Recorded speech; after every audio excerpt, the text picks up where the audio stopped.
Today we're going to show you what it's like to drive the Hellcat Challenger. Now, one of the coolest features on this vehicle is the air intake. Notice that the inner light here has a hole pass through to feed the engine more air. Before we take it for a spin, let's look at the infotainment system for a bit.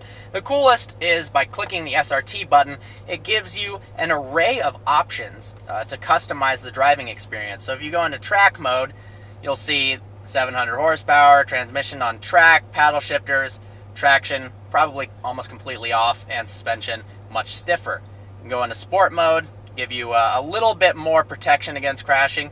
You can customize it, or default gives you some street settings here.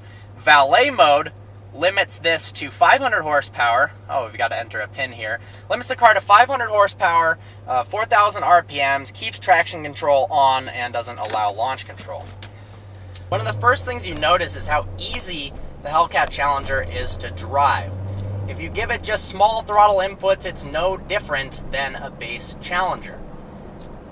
If you're worried about buying this car because it's 707 horsepower and rear-wheel drive, as long as you have some self-control and you don't turn traction control off and floor it, you're going to be absolutely fine. That's what's so great about these, is that one, it's not that expensive, and two, you could daily drive one and destroy supercars on the highway.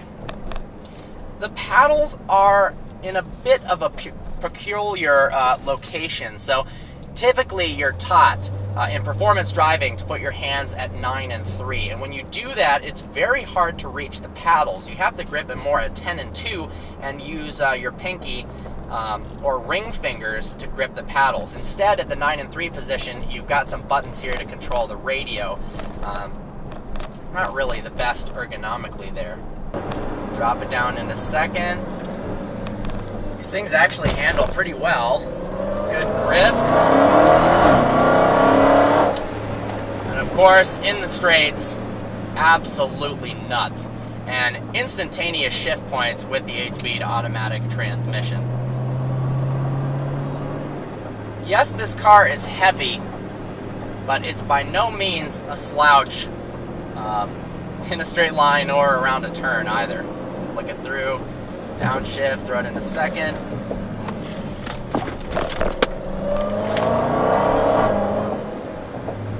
That supercharger whine is absolutely awesome. So I'll stop talking for a minute and let the Hellcat speak for itself.